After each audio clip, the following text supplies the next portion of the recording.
எடப்பாடிக்கு சிக்கல்.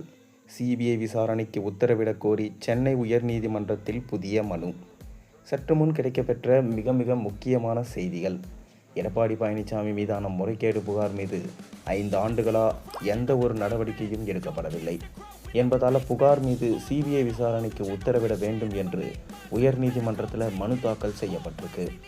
கடந்த 2016ஆம் ஆண்டு முதல் 2021ஆம் ஆண்டு வரையிலான அதிமுக ஆட்சி காலத்தில் தமிழகத்தில் திருவள்ளூர், அரியலூர், கள்ளக்குறிச்சி, நாமக்கல், ராமநாதபுரம், திண்டுக்கல், நாகப்பட்டினம், விருதுநகர், திருப்பூர், கிருஷ்ணகிரி மற்றும் நீலகிரி ஆகிய 11 மாவட்டங்களில் மருத்துவக் கல்லூரிகள் கட்டப்பட்டன.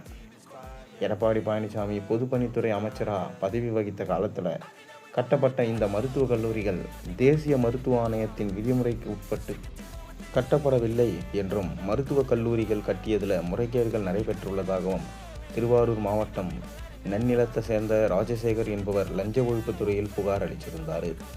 கடந்த 2021ஆம் ஆண்டு ஜூலை மாதம் அளிக்கப்பட்ட இந்த புகாரின் அடிப்படையில் எந்த நடவடிக்கையும் எடுக்கப்படவில்லை என கூறி சென்னை உயர்நீதிமன்றத்தில் அவர் வழக்கு ஒன்றை தாக்கல் செஞ்சிருக்காரு. இந்த வழக்கு விசாரணையின் போது புகார் குறித்து விசாரணை நடைபெற்று வருவதா லஞ்ச ஒழிப்புத்துறை தரவில் தெரிவிக்கப்பட்டது. இருப்பினும் 5 ஆண்டுகள் கடந்தும் அந்த புகார் மீது எந்த ஒரு நடவடிக்கையும் எடுக்கப்படவில்லை என்பதால் தனது புகார் மீது சிபிஐ விசாரணைக்கு உத்தரவிட வேண்டும் என்று ராஜசேகரன் உயர்நீதிமன்றத்தில் புதிய மனு ஒன்றை தாக்கல் செஞ்சிருக்காரு. அந்த மனுவில் தனது புகார் குறித்து விசாரணை தொடங்கி உள்ளதா கூறிய லஞ்ச ஒழிப்புத்துறை புகார் எந்த முடிவையும் எட்டவில்லை என்பதால் தமிழக காவல்துறையினர் மீது நம்பிக்கை இழந்து விட்டதாக குறிப்பிட்டிருக்காரு. மேலும் மத்திய அரசின் 60% நிதி பங்குகளும் 11 மருத்துவக் கல்லூரிகள் கட்டப்பட்டுள்ளதால் இந்த விவகாரம் குறித்து சிபிஐ அமைப்பு விசாரணை செய்ய வேண்டும் என கோரியிருக்காரு.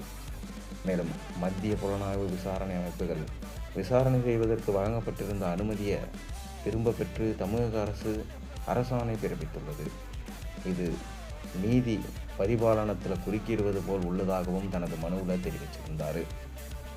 சிபிஐ உட்பட அமைப்புகளின் விசாரணைக்கான அனுமதியை திரும்ப பெற்ற அரசாணையை ரத்து செய்து முன்னாள் முதல்வர் எடப்பாடி பழனிசாமிக்கு எதிராக நான் அளித்த புகாரின் அடிப்படையில் வழக்கு பதிவு செய்து விசாரிக்கும்படி சிபிஐக்கு உத்தரவிட வேண்டும் என்று மனுவில் கோரிக்கை விடுத்திருக்காரு. இந்த மனு விரைவிலே விசாரணைக்கு வரும் என்று எதிர்பார்க்கப்படுது. இதனால் எடப்பாடி பழனிசாமிக்கு வரும் தேர்தலில் பெரிய சிக்கல் ஏற்படலாம் என கணிக்கப்பட்டிருக்கு. தொடர்ந்து இந்த மனு விசாரிக்கப்பட்டால் எடப்பாடி பழனிசாமி ஊழல் செய்தது வெளிவந்தால் கண்டிப்பாக அவரும் அவர் சம்பந்தப்பட்ட அமைச்சர்களும் கூண்டோடு கைது செய்யப்பட்டு சிறைக்கு செல்லவும் வாய்ப்பு இருப்பதாகவும் தற்போது தகவல்கள் வெளிவந்த வண்ணம் உள்ளது.